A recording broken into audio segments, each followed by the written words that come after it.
Assalamualaikum warahmatullahi wabarakatuh. Berjumpa kembali di channel ini. Salam sejahtera untuk kita semua, rekan-rekan guru P3K dan guru PNS. Kali ini saya akan mengupdate regulasi dan syarat menjadi kepala sekolah tahun 2022. Ini penting untuk Bapak Ibu yang memiliki keinginan menjadi kepala sekolah ya. Kita akan bahas tuntas di sini. Namun sebelumnya kepada Bapak dan Ibu yang baru bergabung di channel ini, saya mengundang Bapak Ibu sekalian untuk menjadi sahabat profesi guru dengan cara subscribe dan aktifkan loncengnya untuk mendapatkan informasi terbaru dari channel ini. Hal ini saya sampaikan karena banyak pertanyaan yang masuk ke profesi guru. Salah satunya saya ambil ini, Pak, bahas dong Pak pernyataan Pak M. Ridwan soal guru P3K tidak memiliki jenjang karir dan tidak bisa menjadi kepala sekolah atau mutasi sekolah. Nah, sebelumnya memang Pak Ridwan sempat menyampaikan ini Twitternya ya, disampaikan di sini Bapak Ibu sekalian, P3K guru diangkat jadi kepala sekolah. Berpikirmu terlalu jauh, Nak. Sekali P3K guru, ya tetap jadi guru.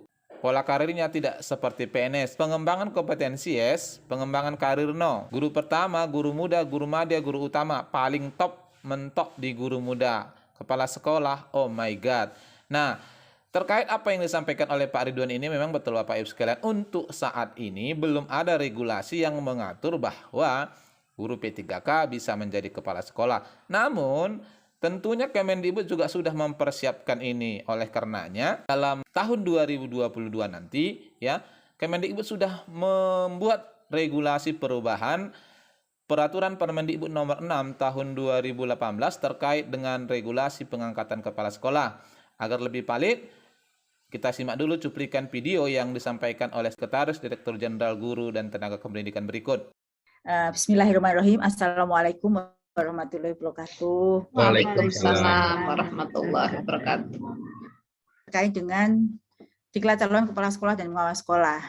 Jadi begini, untuk tahun 2021 ini, semua pelatihan calon kepala sekolah dan calon pengawas sekolah masih menggunakan pola yang lama. Seluruh daerah yang menganggarkan APBD-nya untuk diklat Cakep dan Cawas itu diselesaikan tahun ini. Dan lulusannya masih bisa diangkat kapanpun. Pokoknya masih bisa diangkat. Tahun 2022, seluruh pelatihan calon kepala sekolah dan pengawas sekolah melalui program guru penggerak.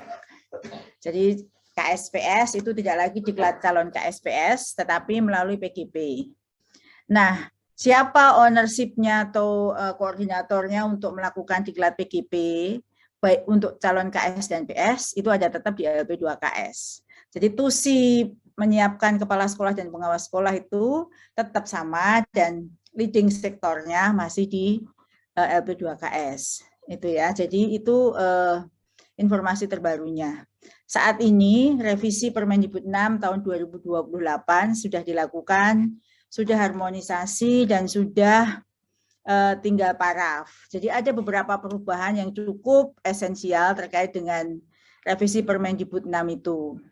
Perubahannya itu ada di mana? Itu antara lain perubahannya itu ada di syarat-syarat menjadi kepala sekolah dan pengawas sekolah.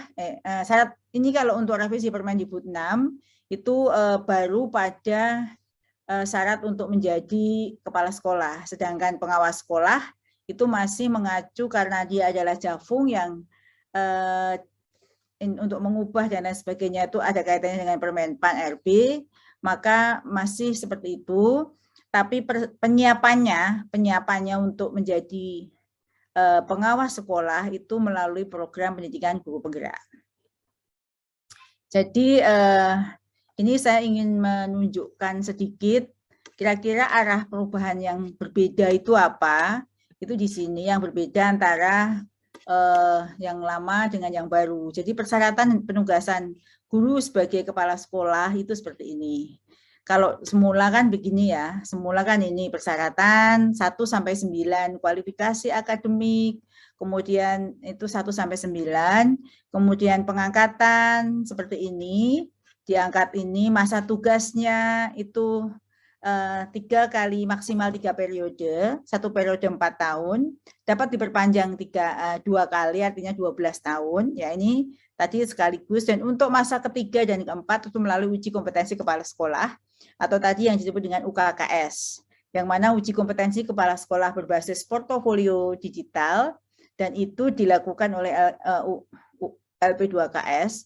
Bagi yang tidak lulus uji kompetensi kepala sekolah, daerah tidak bisa memperpanjang lagi di periode keempat. Ada pertanyaan semacam itu. Itu ini saya sebut saat ini ya, di dalam screen teman-teman semua sudah terlihat ya, saat ini seperti itu.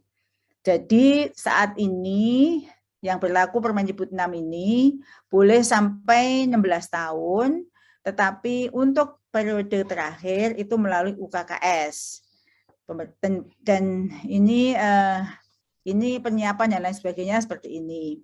Lalu arah ke depan itu ada revisi Permendikbud seperti ini, kemudian yang perubahannya di sini. Jadi persyaratan untuk menjadi kepala sekolah ini ke depan ya, ini belum jadi regulasi, jadi masih draft regulasi, tapi kira-kira ke depan perubahannya seperti ini.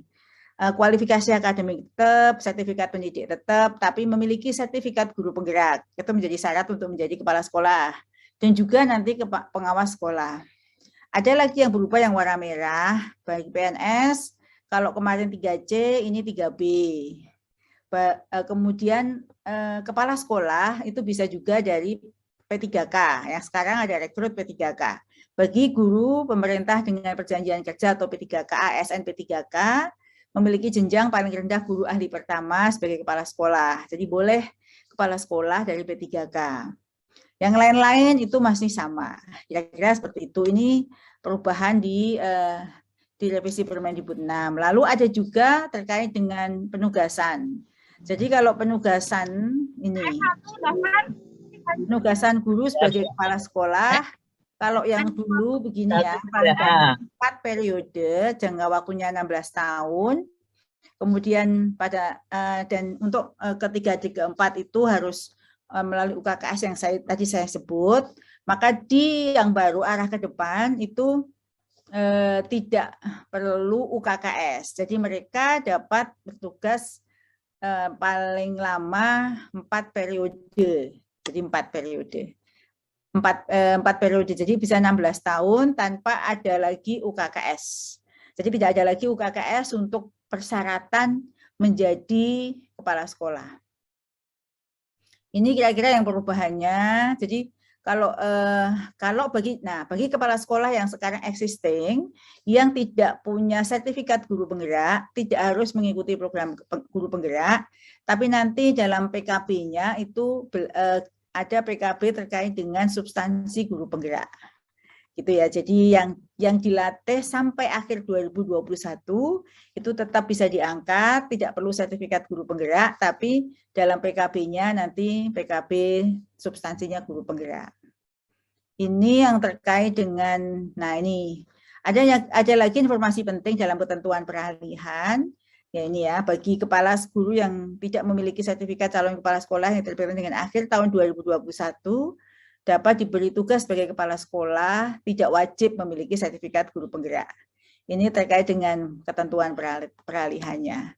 Jadi ini yang terkait dengan informasi terkini tentang pelatihan kepala sekolah. Untuk pelatihan kepala sekolah dan pengawas sekolah ke depan itu sudah mengikuti pola pendidikan guru penggerak. Guru penggerak itu kan kita tujuannya untuk meminimalisir tadi ya intervensi politik dalam pengangkatan kepala sekolah dan pengawas sekolah. Jadi syarat guru penggerak itu untuk menjadi guru penggerak itu adalah keinginan, ya keinginan, bukan tunjukkan. Itu sudah satu hal bahwa itu tujuannya adalah memang panggilan atau keinginan dia untuk sesuai dengan hati nuraninya.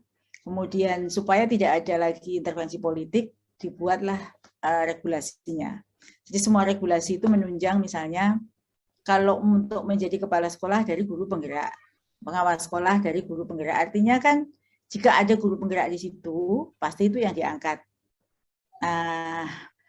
Siapapun yang lulusan guru penggerak ya tentu boleh diangkat. Jadi tidak bisa mengangkat orang lain selain yang tertuang dalam regulasi. Jadi kepentingannya untuk meminimalisir intervensi politik itulah maka dibuatlah regulasi seperti ini. Video yang sama-sama kita lihat tadi Bapak Ibu sekalian, jelas yang pertama untuk regulasi guru PNS ya, ke depan itu memang ada perubahan, diantaranya diwajibkan memiliki cerdik. Ini memang sudah regulasi untuk guru secara umum ya. Lalu kemudian golongannya diturunkan Bapak Ibu sekalian. Untuk PNS itu boleh golongan 3B atau guru pertama tingkat 1. Lalu sudah memiliki sertifikat guru penggerak. Ini regulasi baru yang dimunculkan. Kemudian masa tugas bisa menjadi 16 tahun. Nah, bagi Bapak Ibu guru yang sekarang menjabat kepala sekolah tetapi tidak mengikuti guru penggerak, ini nanti dimungkinkan tetap menjadi kepala sekolah namun mengikuti PKB ya, pendidikan keprofesian berkelanjutan. Di sana jelas bahwa disampaikan Bu Nunuk, regulasi untuk menampung guru P3K menjadi kepala sekolah sudah disiapkan di perubahan Permendikbud nomor 6, bahkan untuk saat ini sudah masuk ke tahap harmonisasi. Dan yang kedua, jelas disebutkan di situ bahwa untuk guru P3K nantinya dimungkinkan menjadi kepala sekolah dengan syarat, ini yang pertama adalah memiliki cerdik, yang kedua adalah golongan ahli pertama ya. Kalau kita lihat di sini di Permen PAN nomor 72 tahun 2020 untuk guru itu golongan 9 itu adalah ahli pertama. Jadi Bapak Ibu bisa menjadi kepala sekolah, namun syarat yang lain adalah minimal sudah bekerja selama 2 tahun dan ada poin-poin penting yang disampaikan di sana. Sehingga kemudian Bapak Ibu sekalian, berdasarkan apa yang dipaparkan tadi, maka jelaslah bahwa guru P3K juga memiliki pola karir bisa menjadi kepala sekolah. Ini yang paling penting barangkali ya, yang mana jelas ke depan bagi Bapak Ibu guru P3K sekarang punya keinginan menjadi kepala sekolah, tentu Bapak Ibu harus ikut dulu guru penggerak. Nah, guru penggerak di tahun ini sudah sampai tahap keempat. Bagi yang tidak ikut tahun ini, Bapak Ibu bisa ikuti nanti di tahun 2022. Karena program guru penggerak ini hingga tahun 2024 Bapak Ibu sekalian. Nah, ini paparan terkait dengan regulasi jenjang karir bagi guru P3K sekaligus juga untuk guru PNS secara umum. Semoga bermanfaat. Wassalamualaikum warahmatullahi wabarakatuh.